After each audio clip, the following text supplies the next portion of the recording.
이곳은 브레이킹 뉴스입니다. 텔아비브에서 I24 뉴스 영어 진행자입니다. 함께해 주셔서 감사합니다. 중동의 많은 사람들이 상상도 못했던 평화 논의의 긍정적인 시작처럼 보입니다. 이스라엘과 레바논이 워싱턴에서 역사적인 2시간 회담을 가졌습니다. 이 중동의 이웃 국가들이 50년 만에 처음으로 직접 대화를 나눈 것입니다. 이스라엘 주미 대사 예히엘 레이터와 레바논 주미 대사 나다 카나데가 워싱턴 DC 국무부에서 마르코 루비오와 만났습니다. 미국 국무장관 마르코 루비오는 이번 만남을 이 지역에서 헤즈볼라의 영향력을 영구적으로 끝내 역사적인 기회라고 밝혔습니다. 이스라엘 대사 예히엘 레이터는 회담 후 낙관적인 반응을 보이며 두 나라가 같은 입장에 있다고 말했습니다. 이스라엘 민간인의 안전은 협상의 대상이 아니라는 점을 거듭 강조했습니다. 들어보시죠.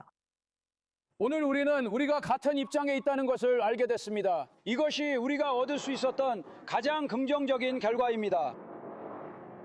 우리는 모두 이란이 지배하는 점령 세력인 헤즈볼라로부터 레바논을 해방시키는 데 뜻을 같이 하고 있습니다. 레바논은 그들의 점령하에 있고 우리는 그들이 쏟아붓는 미사일과 국경을 넘으려는 테러 공격으로 고통받고 있습니다. 우리는 여러 가지에 대해 이야기했고 그 중에서도 가장 중요한 것은 비전, 즉 장기적인 비전이었습니다. 우리 두 나라 사이에 명확하게 구분된 국경이 있고 서로의 영토를 넘나들어야 하는 유일한 이유는 비즈니스를 위해 정장을 입고 사업을 하거나 수영복을 입고 휴가를 가기 위해서일 것입니다. 최신 소식을 위해 다시 한번 미국 워싱턴 국무부에 나가 있는 수석 미국 특파원 마이크 바겐하임을 연결하겠습니다. 마이크 바겐하임 기자가 현장에서 전해드립니다. 마이크, 물론 이스라엘과 레바논 간의 수십 년 만의 첫 회담이었지요. 헤즈볼라는 레바논이 참여하지 않기를 바랬지만 레바논 대사가 참석했습니다. 정말 놀라운 장면이었어요. 그리고 대사들도 그들 뒤에 국기를 두고 있었습니다. 이미 공동 성명도 나왔고요. 확실히 좋은 출발처럼 들리네요. 최신 소식은 무엇인가요? 어떤 이야기를 들려주실 수 있나요? 비즈니스 정장과 수영복이라니 확실히 IDF 군복보다는 낫죠. 그렇지 않나요? 예히엘 라이터 대사가 정말 멋진 장면을 연출했습니다. 그리고 오늘 회의가 시작되기 전에 찍힌 사진에 대해 말씀드리자면 원래는 이스라엘 대사와 레바논 대사 사이에 한 사람이 있어야 했습니다. 결국 그 자리를 바꿨죠. 그들은 나란히 서 있었고 그것이 회의의 분위기와 앞으로 어떻게 진행될지를 보여주는 듯했습니다. 네, 얼마 전에 공동 성명이 발표됐습니다. 주요 내용을 읽어드리겠습니다. 다시 말씀드리지만 이는 미국, 이스라엘, 레바논 공동 성명입니다. 미국은 두 나라가 이룬 역사적인 이정교에 축하를 전했고 레바논에서 이란의 과도한 영향력을 종식시키는 것을 지지한다고 밝혔습니다. 과도한 영향력 말이죠. 미국은 모든 협상이 본질적으로 미국의 기준에 따라 이루어져야 한다고 확인했습니다. 이에 대한 자세한 내용은 잠시 후에 더 말씀드리겠습니다. 한편 이스라엘 측도 지지를 표명했습니다. 여기서 제시된 목표, 즉 양국 국민의 안전과 지역 안보를 강화할 수 있는 지속 가능한 평화를 달성하기 위해 레바논 정부와 협력하겠다는 약속입니다. 레바논 측의 성명은 다소 미온적이었습니다. 그것은 아마도 자국 내 여론을 의식한 것일 수 있지만 그들은 헤즈볼라의 무장 해제를 요구하는 유엔 안보리 결의안의 시급한 이행 필요성을 재확인하고 영토 보전의 원칙을 강조했습니다. 레바논 측에서는 좀 더 외교적인 발언이 나왔습니다. 하지만 전반적으로 성명에 따르면 모든 당사자들이 상호 합의된 시간과 장소에서 직접 협상을 시작하는 데 동의했습니다. 그래서 그 성명의 모든 내용을 보면 오늘 회의에서 분명히 진전이 이루어진 것처럼 보입니다. 확실한 답변은 없었습니다. 제가 물어봤지만 이스라엘 측에서는 헤즈볼라가 결국 무장 해제될 것이라고 생각하게 만든 제안에 대해 명확한 답변을 내놓지 않았습니다. 하지만 오늘은 분명히 좋은 출발인 것 같습니다. 확실히 이 과정에 매우 긍정적인 시작처럼 들립니다. 그리고 마이크. 물론 그 회의가 끝날 때 당신이 그 자리에 있었고 미국 주재 이스라엘 대사 예히엘 라이퍼와 대화할 기회를 가졌죠. 그는 이 역사적인 협상이나 회담에 누가 참여하고 있고 누가 참여하지 않는지에 대해 매우 강한 메시지를 전했습니다. 자세히 말씀해 주세요.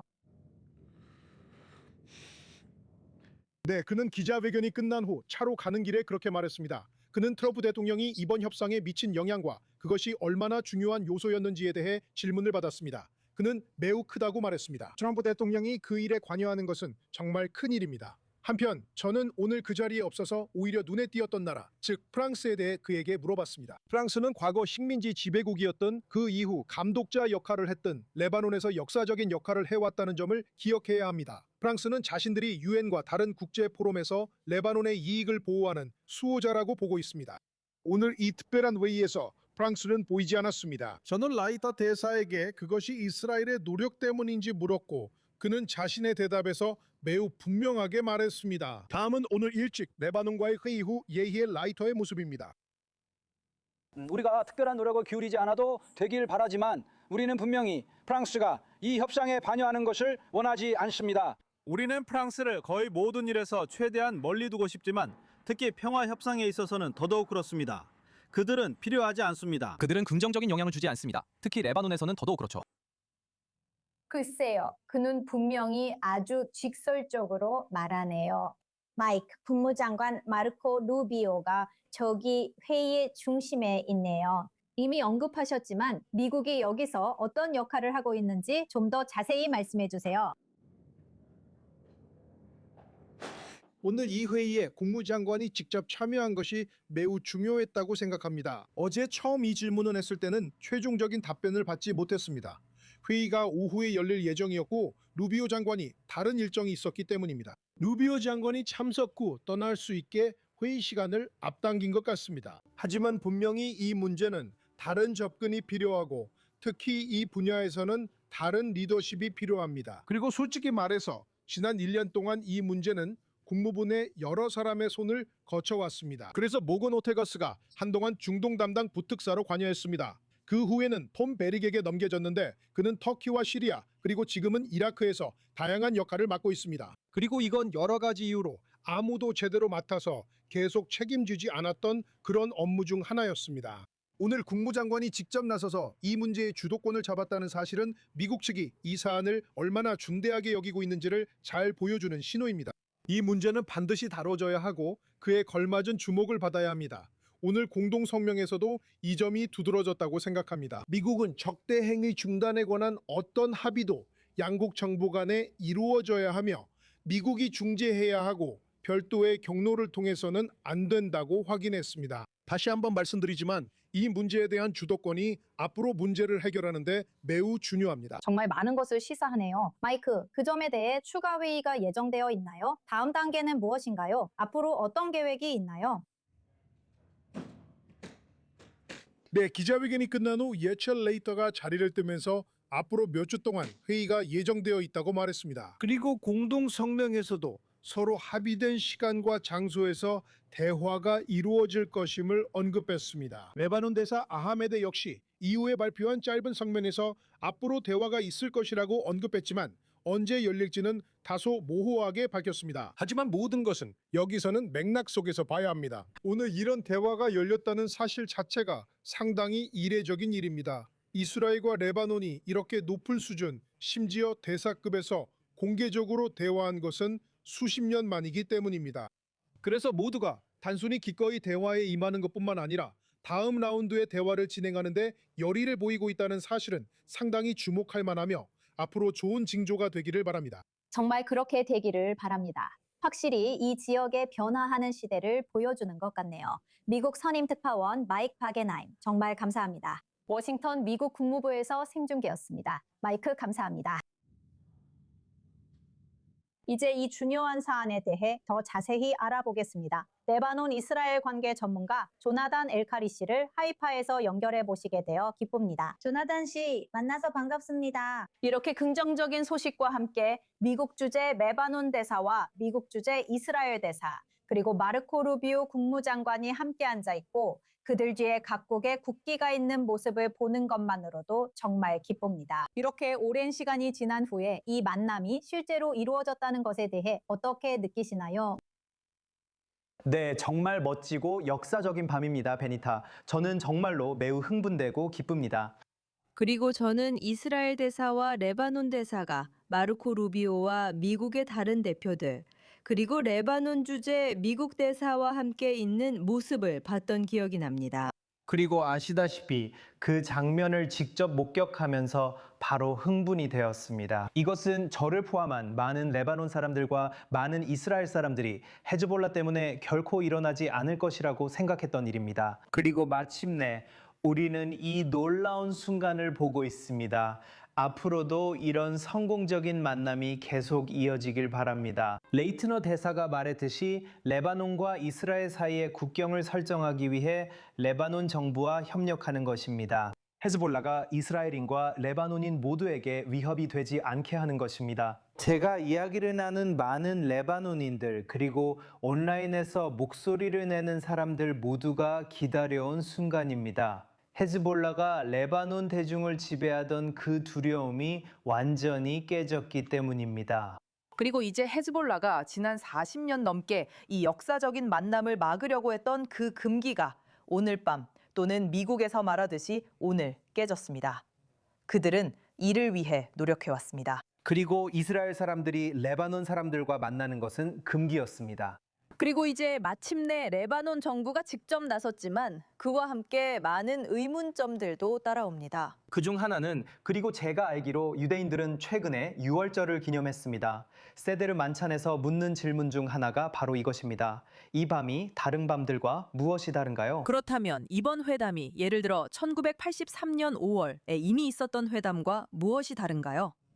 1983년 5월 17일 우리는 레바논과 이스라엘 사이에 평화협정을 거의 체결할 뻔했습니다. 하지만 레바논 대통령이 마지막에 평화협정 서명을 거부했습니다. 그리고 비극적으로도 우리는 오늘날 그 결과를 보고 있습니다. 헤즈볼라가 레바논 사회와 정치에 더 깊이 뿌리내리고 사실상 국가를 좌지우지하고 있습니다. 그래서 오늘 이 만남을 통해 레바논이 자국의 결정에 대한 독립성과 주권을 강하게 내세우고 있는 것처럼 느껴집니다. 그리고 이것은 레바논 역사상 가장 중요한 밤 중 하나입니다. 그리고 너무나 중요한 밤이기 때문에 헤즈볼라는 레바논이 논의에 참여하는 것을 원하지 않았지만 조셉 아오니 대사가 반드시 참석하도록 했습니다. 그래서 그것만으로도 많은 것을 말해주며 분명히 좋은 징조라고 할 수 있습니다. 하지만 말씀하신 대로 헤즈볼라의 위협 문제입니다. 현실적으로 누가 이 테러 단체를 무장 해제할 수 있을까요? 이에 대한 의견을 들을 수 있을까요? 네, 이게 바로 가장 중요한 질문입니다. 결국 이스라엘 당국자들에게서도 들었듯이 이스라엘이 혼자서 공중에서 군사력만으로는 헤즈볼라를 100% 완전히 무장 해제하거나 해체할 수 없습니다. 그래서 지상군이 필요합니다. 그리고 리타니 강이나 자으라니 강 등 레바논 남부의 이 지점들에 관한 문제도 있습니다. 만약 이스라엘이 그곳에 장벽을 설치한다면 그것이 헤즈볼라 문제를 해결할 수 있을까요? 그리고 간단한 대답은 아니오입니다. 왜냐하면 헤즈볼라는 레바논 계곡에도 베이루트에도 레바논 북부에도 뿌리내리고 있기 때문입니다. 실제로 이 지역들에서 헤즈볼라 거점에 대한 공격도 일어나고 있습니다. 결국에는 레바논 정부가 해결해야 할 문제입니다. 그리고 그렇게 하려면 레바논 정부를 신뢰할 수 있어야 한다고 생각합니다. 이스라엘이 주로 레바논 남부에서 군사작전을 펼치고 있지만 여기에 외교적인 개입도 함께 이루어져야 한다고 믿습니다. 그래서 저는 이런 움직임을 보게 되어 정말 기쁩니다. 왜냐하면 결국에는 죄송합니다. 헤즈볼라를 제거하는 것이 레바논의 공동 이익이라고 믿기 때문입니다. 그리고 그렇게 하기 위해서는 그들이 함께 협력해야 합니다. 그리고 저는 우리가 2024년 11월 27일에 발표된 그 동일한 휴전으로 돌아가서는 안 된다고 생각합니다. 단순히 레바논에게 그 지역의 100% 통제권을 주는 것으로는 안 됩니다. 하지만 이번에는 제 생각에 레바논 군대와 이스라엘 방위군 그리고 아마도 지원할 수 있는 다른 국제군이 함께 협력하는 것이 필요합니다. 왜냐하면 결국 레바논 군대만으로는 헤즈볼라를 100% 해체할 수 없기 때문입니다. 지난 수십 년 동안 자금이 부족했기 때문만은 아닙니다. 인력 면에서도 그럴 능력이 없습니다. 그리고 두 번째로는 실제 경험의 문제도 있습니다.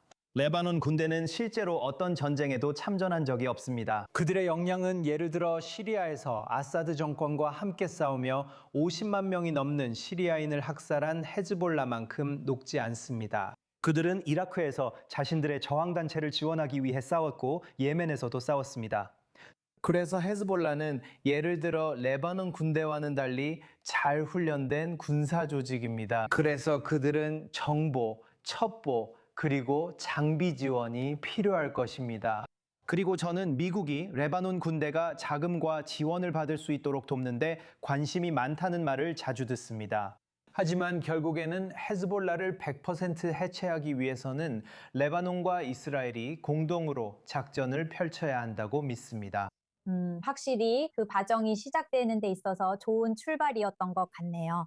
저희는 당연히 앞으로 어떻게 전개될지 지켜볼 것입니다. 하지만 미국 주재 이스라엘 대사가 비즈니스 정장과 수영복, 그리고 앞으로 이스라엘 사람들이 레바논을 방문하고 레바논 민간인들이 이스라엘을 비즈니스와 여가 목적으로 방문할 수 있다는 개념에 대해 이야기하는 것을 듣는 것만으로도요. 그것은 분명히 이 지역의 많은 사람들이 바라고 있는 일이라고 생각합니다. 조나단 엘카리 씨, 항상 그렇듯이 하이파에서 전해주신 통찰력에 감사드립니다. 정말 고맙습니다.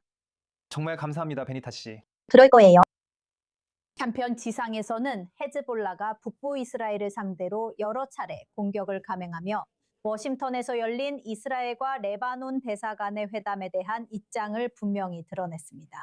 이 테러 단체는 최근 몇 시간 동안 북부의 여러 지역을 공격했다고 밝혔습니다. 이스라엘 국방부는 헤즈볼라 테러리스트들과의 밤샘 충돌에서 이스라엘 군인 10명이 부상을 입었고 그중 3명은 중상이라고 밝혔습니다. 그는 대전차 발사대와 무기 저장고를 포함한 여러 테러 거점을 파괴했다고 밝혔습니다. 스파온 발릭샤 등이 북부 이스라엘에서 이 소식을 전해왔습니다. 오늘 아침부터 헤즈볼라가 상갈릴리와 서갈릴리 지역을 향해 지속적으로 공격을 가했으며 카르미엘시를 겨냥한 로켓 공격도 있었지만 인명 피해나 재산 피해는 없었습니다. 그리고 한 사건에서는 드론이 서갈릴리에서 가장 큰 도시 중 하나인 나하리아에 떨어졌지만 어떠한 피해나 인명 피해도 발생하지 않았습니다. 하지만 이것은 물론 헤즈볼라가 매일같이 사용하고 있는 이러한 드론 공격의 위험성을 강조하는 것입니다. 그리고 어제 이스라엘 방위군에 따르면 헤즈볼라는 이러한 드론을 30번 이상 사용했습니다. 반면에 이스라엘 공군의 공습도 계속되고 있으며 오늘은 레바논 남부의 아치트 마을을 타겟으로 삼았습니다. 이스라엘 방위군은 헤즈볼라가 그 지역에서 공격을 계획하고 있었다고 밝혔습니다. 바로 그 지역은 지난 몇 주 동안 130회가 넘는 로켓 공격이 발사된 곳이기도 합니다. 그리고 오늘도 그곳이 공격 대상이 되었습니다. 남부의 다른 지역들 역시 이스라엘 공군의 공격 대상이 되었습니다. 하지만 현장에서 벌어지고 있는 일들이 훨씬 더 중요합니다. 이스라엘 국경에서 5-6km 떨어진 빈티즈바일 마을 혹은 도시의 포위가 이루어지고 있습니다. 오늘 이스라엘 방위군이 헤즈볼라 대원들과의 충돌로 인해 병사 10명이 부상당했다고 발표한 것을 볼 수 있습니다. 반면 그로부터 몇 시간 후에 군인들은 해당 병사들을 공격한 대원들을 처리했고 그들을 사살했습니다. 그리고 이후에 이스라엘 방위군은 이 대원들 중 일부가 실제로 이스라엘군에 투항했으며 신문을 위해 이스라엘 영토로 이송되었다고 발표했습니다. 그리고 헤즈볼라 대원들이 포로로 잡혀 이스라엘 영토로 이송되는 것은 이번이 처음이 아닙니다. 로카 보도에 따르면 빈티지 비르에서의 전투는 계속되고 있으며 그 지역에 대한 완전한 작전 통제를 확보하려면 며칠 더 걸릴 것으로 보입니다. 그리고 이것이 바로 이스라엘의 전략입니다. 결국 헤즈볼라 대원들이 사용하는 이 마을들과 도시들을 통제하는 것이죠. 로켓과 드론을 이용해 이스라엘 북부 지역 공동체를 향해 공격을 가하고 그들을 북쪽 라타나 강 쪽으로 밀어내서 단거리 로켓을 발사하지 못하게 하려는 것입니다. 그리고 이것이 바로 그 전략입니다. 이 모든 일은 워싱턴에서 이스라엘과 레바논 관계자 간의 역사적 회담이 진행되는 동안 벌어지고 있습니다. 헤즈볼라는 만족하지 않습니다. 헤즈볼라의 수장 나임 카심은 어제 레바논 정부가 이 협상을 중단해야 한다고 말했습니다. 왜냐하면 이 협상은 아무런 성과도 내지 못할 것이기 때문입니다. 레바논 정부에 헤즈볼라와 함께 이스라엘에 맞서 싸우라고 요청했습니다. 지금까지 이스라엘은 계속해서 공격을 이어가고 있으며 한편으로는 이 문제에 대한 외교적 해결의 가능성도 열어두고 있는 상황입니다. 하지만 어떤 해결책이든 헤즈볼라의 기반 시설 해체와 헤즈볼라의 무장 해제가 반드시 포함되어야 합니다. 그리고 이것이 결국 RDF뿐만 아니라 레바논 정부에게도 진정한 도전 과제입니다. 특파원 발렉 슬라틴이 이스라엘 북부에서 전해드렸습니다. 감사합니다, 발렉. 더 자세한 소식을 위해 팟캐스트 라펜 어세스먼트 진행자이자 안보 분석가 야코브 라펜이 스튜디오에 나와 있습니다. 수석 특파원 오웬 알티만도 함께합니다. 두 분 모두 감사합니다. 그럼 상황 설명하겠습니다. 한편으로는 워싱턴 DC 내부에서는 역사적인 회의가 열리고 있습니다. 아직은 작은 진전이지만 이 과정의 시작으로서 큰 발전입니다. 현장에선 헤즈볼라가 북부 지역을 계속 공격 중입니다. 오웬, 어떻게 생각하시나요? 회의 관련해 말씀드리면 베니타, 저희가 생중계한 예헬라이터의 성명을 보면 방송인 마이크 파겐하인이 현장에 있습니다. 그리고 레바논 대사가 레바논 텔레비전에 발표한 성명을 보면 분명한 선의가 보이지만 강조점의 차이도 보입니다. 레바논 측은 그들의 입장을 이해할 수 있지만 휴전을 우선시하고 민간인과 인도주의적 상황에 더 많은 관심을 두고 있습니다. 반면 이스라엘은 헤즈볼라 해체를 더 공개적으로 더 강하게 우선시하고 있습니다. 또 한편으로 저는 언젠가 정장 차림의 사업가와 수영복 차림 사람들이 국경을 자유롭게 오가는 모습을 상상합니다. 하지만 보세요. 양측 모두 다시 만나기로 합의했습니다. 미국 국무부도 그 과정에 참여할 예정입니다. 국무부에서 발표한 성명은 각 입장들을 모아 우리가 그 틀이 무엇이고 기준이 무엇인지 이해할 수 있도록 해줍니다. 이번 만남과 행사는 양국 발전의 긍정적 계기가 된 것 같습니다. 우리는 헤즈볼라와의 싸움에서 레바논과 같은 편에 있습니다. 야콥, 이스라엘 대사의 이런 발언은 그 자체로도 오랜 시간이 지난 지금 정말 이례적입니다.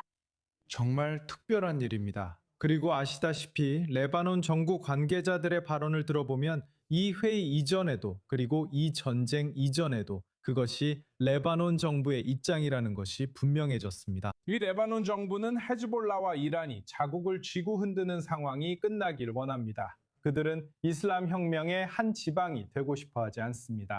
그들은 자신들이 동의하지도 않는 헛된 명분을 위해 자국이 지하디스트 전쟁에 끌려들어가는 것을 원하지 않습니다. 그들은 그것에 진절머리가 났습니다. 그래서 진짜 질문은 다음과 같습니다. 그들이 헤즈볼라의 영향력을 어느 정도까지 떨쳐낼 수 있을까요? 그리고 우리는 이에 대한 명확한 답이 없습니다. 그들이 내일 당장 할 수 있는 일은 아니라는 것이 분명합니다. 알다시피 그들이 이 협상에 들어갔을 때 그들 위에 먹구름이 드리워져 있었다는 사실을 무시할 수 없습니다. 이 장면들이 아무리 훌륭해도 그 먹구름은 헤즈볼라입니다. 헤즈볼라는 물리적으로 사라지지 않겠지만 약해지고 있습니다. 날이 갈수록 점점 더 약해지고 있습니다. 발리리 방송에서 말했듯이 남부 레바논에서의 헤즈볼라의 존재는 날이 갈수록 약해지고 있고 점점 밀려나고 있습니다. 그래서 저는 이런 발언들과는 별개로 첫 번째 실질적인 시험이 있다고 생각합니다. 이 발언들이 매우 중요하다는 점은 지난 시간에도 이야기했었고 이 발언들이 얼마나 중요한지 저는 결코 가볍게 여기지 않습니다. 하지만 제 생각에 레바논 정부의 첫 실질적 시험은 수도 베이루트에서 주권을 행사할 수 있느냐입니다. 저는 그것이 레바논 정부에 우리가 제시할 수 있는 첫 번째 시험이라고 생각합니다. 베이루트에는 다키아라는 지역이 있는데 그곳이 헤즈볼라의 근거지입니다. 이제 그들은 일부 장갑차를 이동시키며 주둔 거점을 마련하려 하고 있습니다. 이 지역은 이스라엘에 의해 매우 심하게 공격을 받았지만 미국이 이란과의 자체 협상의 일환으로 공격을 줄여달라고 요청한 이후로는 공격이 완화되었습니다.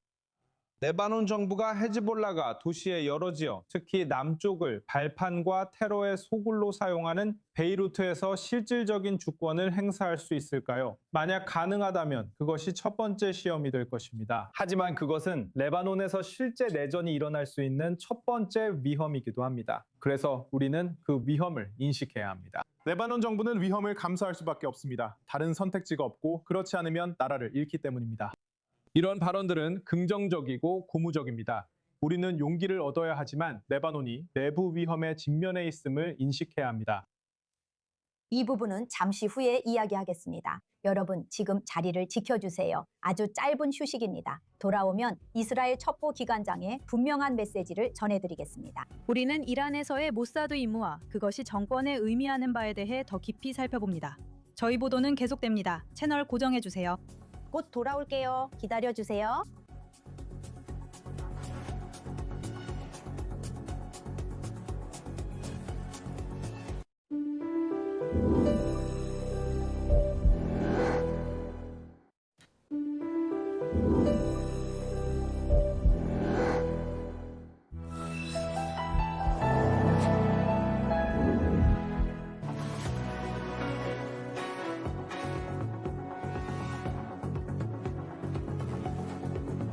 긴급 속보 특집에 다시 오신 것을 환영합니다. 저는 해밀턴입니다. 계속 시청해 주셔서 정말 감사합니다. 이스라엘 최고 정보국장의 분명한 메시지입니다. 모사드 국장 데이비드 바니는 이란에서의 임무는 정권이 무너질 때까지 끝나지 않는다고 말했습니다. 이스라엘 정보기관의 수장은 이스라엘 요원들이 테헤란 중심부에서 활동했으며 작전이 계속되고 있다고 경고했습니다. 들어보시죠. 40일간의 치열한 전투는 매우 중요한 성과를 가져왔습니다. 가장 주목할 만한 것은 적의 주요 목표, 즉 이스라엘 국가의 파괴에 타격을 입혔다는 점입니다. 모사드는 또다시 테헤란 중심에서 작전을 진행했습니다. 우리는 공군을 위해 정확한 정보를 제공했고 이스라엘 시민들을 위협하던 미사일을 타격했습니다. 그러나 우리의 임무는 끝나지 않았습니다. 우리는 전투가 끝나도 임무가 바로 완료되지 않을 것을 알고 있었고 테헤란 공격 이후에도 작전이 계속될 것을 예상하며 대비했습니다. 이 극단주의 정권이 교체되어야만 우리의 사명은 완수될 것입니다. 우리 파멸을 추구하는 이 정권은 반드시 사라져야 합니다. 이것이 우리의 사명이며 우리는 또 다른 실존적 위협 앞에서 결코 가만히 있지 않을 것입니다.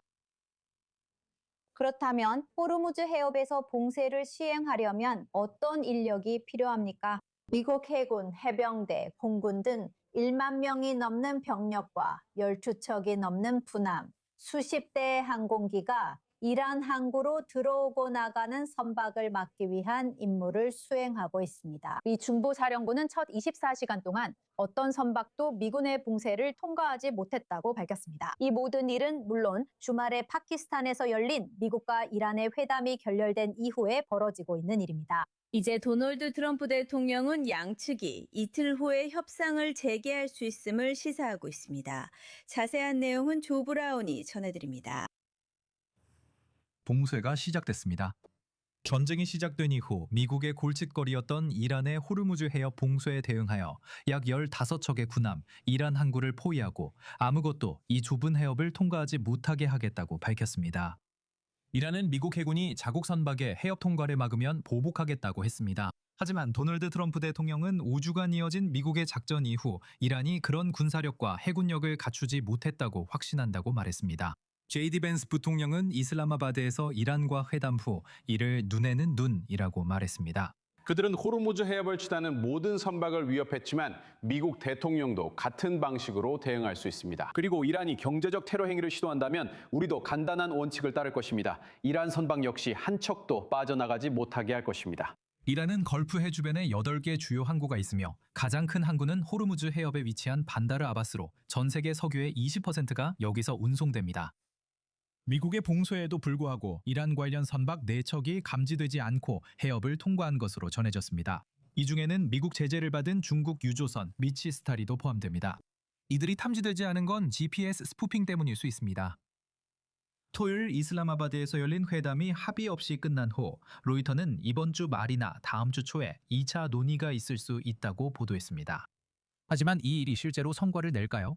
벤스에 따르면 이는 전적으로 이란에 달려 있습니다. 하지만 이란이 경제적으로 정상적인 국가가 되기 위해서는 핵무기를 추구하지 않는다는 관점에서 정상적인 국가가 되어야 하고 테러를 추구하지 않는다는 점에서도 정상적인 국가가 되어야 합니다. 그래서 저는 여기서 정말로 대단한 합의가 이루어질 수 있다고 생각합니다. 하지만 다음 단계를 밟는 것은 이란인들에게 달려 있다고 생각합니다.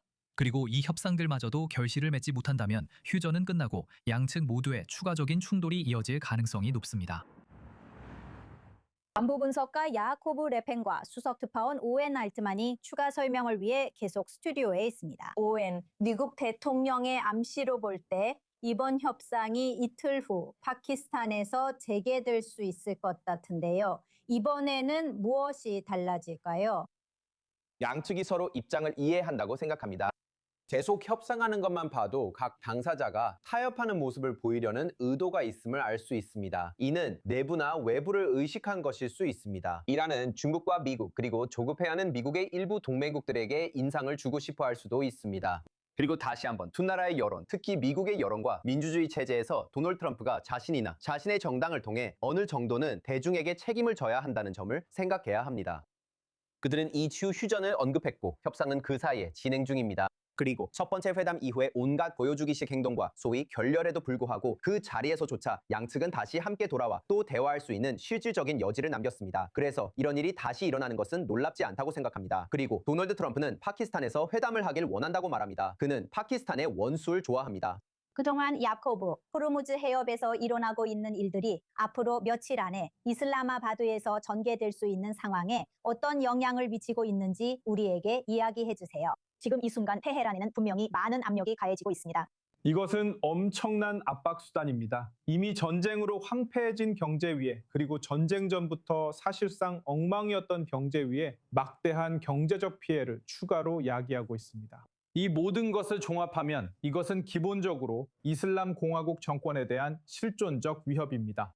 또한 이 봉쇄는 미국이 인력과 해군 자산, 세계에서 가장 큰 해군을 보유하고 있기 때문에 오랫동안 지속할 수 있다는 점도 기억해야 합니다. 이란인들은 가능한 한 빨리 이 상황을 끝내는 데 관심이 있을 것입니다. 그것이 그들이 원하는 일입니다. 그리고 우리는 이 이야기를 하고 있습니다. 모두는 아니지만 많은 사람들이 불과 며칠 전만 해도 이란이 호르무즈 해협을 봉쇄함으로써 사실상 미국을 이겼고 이제는 아무런 대책도 없다고 말했던 것을 기억해야 합니다. 그리고 아니요, 미 중부사령부는 이 시나리오를 수년간 준비해왔습니다. 그리고 이제 우리는 그 준비의 결실을 보고 있습니다. 미 중부사령부가 호르무즈 해협을 장악했습니다. 이란은 호르무즈 해협에서 무슨 일이 일어나고 있는지 볼 수 있는 항공 자산조차 없습니다. 그렇게 하려면 해상 상황을 파악할 수 있어야 합니다. 탐선을 표적으로 삼으려면 주로 항공기와 위성이 호르무즈 해협 상공에서 작동해야 어디에 배가 있는지 볼 수 있습니다. 이란은 현재 그런 능력조차 없습니다. 미국은 그런 자산이 충분히 있습니다. 결국 이란이 가지고 있다고 생각했던 카드, 압박 수단과 사라지고 있는 겁니다. 이제 남은 게 뭐가 있을까요? 많지 않습니다. 미사일도 별로 없습니다. 미사일 발사 능력의 일부 잔재는 남아있지만 예전과는 비교도 안 될 정도로 미미합니다. 아시다시피 그들의 군사 능력 대부분이 큰 타격을 입었습니다. 그래서 이제 선택지가 거의 남아있지 않습니다. 그래서 그들이 협상 테이블에 나와 이 붕지에서 벗어나려고 하는 모습을 보고 있는 겁니다. 아코의 말대로 BAC가 첫 시험을 통과했습니다. 미국이 실제로 이를 시행할 수 있을지 의문이 있었습니다. 우리가 가지고 있는 모든 정보를 종합해보면 그 시험은 봉쇄가 시작된 지 하루가 넘은 지금 통과된 상태입니다. 앞으로 몇 가지 도전이 있을 수 있습니다. 해오는 불투명한 분야입니다. 이 선박들 중 일부는 자신들이 어디에 있었는지 숨기려고 하는 것 같습니다. 기준이 충족되었는지 여부가 불확실한 상황에서 군대는 어떻게 행동하고 대응합니까? 하지만 우리는 이것이 전략적으로 무슨 의미인지 모릅니다. 이란인들은 양보하거나 야코시 설명처럼 지속적으로 대응할 도구가 없습니다. 그들은 비대칭적으로 긴장을 높이려 하거나 걸프 지역에서 더 다양한 표적을 위협할 수 있습니다. 그러나 이것이 우리가 지적한 점입니다. 그들은 탄도미사일로 걸프 지역을 타격할 수 있습니다.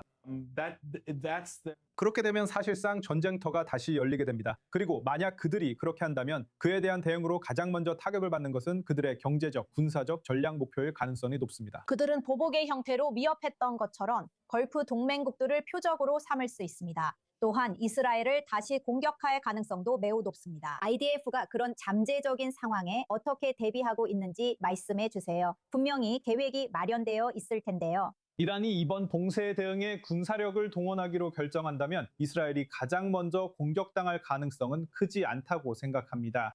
왜냐하면 이스라엘은 중동에서 그들에게 가장 큰 피해를 입힐 수 있는 나라이고 걸프 국가들은 그렇게 할 수 없기 때문입니다. 그러니까 만약 그들이 걸프 국가들을 공격한다면 미국 입장에서는 딜레마가 생깁니다. 이것이 전면전에 다시 뛰어들 이유가 되는가 아닌가 하는 것이죠. 하지만 이스라엘을 공격한다면 딜레마가 없습니다. 이스라엘은 그들에게 매우 강하게 보복할 것이고 그들도 그것을 잘 알고 있습니다. 그래서 그들은 이스라엘을 공격하기 전에 10번은 생각해야 할 것입니다. 하지만 걸프 국가들을 공격할 때는 그렇게 많이 고민하지 않아도 될 것입니다.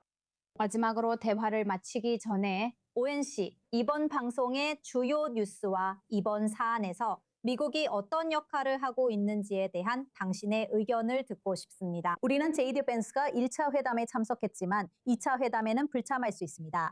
미국은 더 낮은 급의 대표단을 보낼 수도 있습니다. 하지만 마르코 루비오는 워싱턴에서 레바논과 이스라엘의 평화 진전을 위해 노력하고 있습니다. 미국이 현재 이 지역 전반에서 어떤 역할을 하고 있는지 말씀해 주세요. 현재 미국에서는 불만이 나오고 있으며 데니타, 제이디 벤스가 성과를 내지 못한 협상과 연관돼 있다는 점이 대조적으로 보입니다. 마르코 루비오도 협상에 참여할 수 있으며 시작은 순조로웠습니다. 보세요. 레바논과 이스라엘을 한자리에 모으고 프랑스를 사실상 배제하는데 미국이 주도적 역할을 한 것은 큰 성과입니다. 이스라엘 정부의 명확한 지지도 있었고 이는 마이크의 질문에 대한 대사님의 답변에서도 언급했습니다. 하지만 이제부터 중요한 것은 이 협상이 어디로 나아갈 것인가 하는 점입니다. 저는 긍정적인 분위기와 발언들, 특히 이스라엘 측뿐만 아니라 레바논 측의 발언을 볼 때 두 정부 모두 이 협상을 성사시키기 위해 노력할 것이라고 생각합니다. 수석특파원 오웬 아이트만, 안보 분석가 야코브 레페닌, 이 모든 안보 현안에 대한 여러분의 통찰을 듣게 되어 정말 흥미로웠습니다. 정말 감사합니다.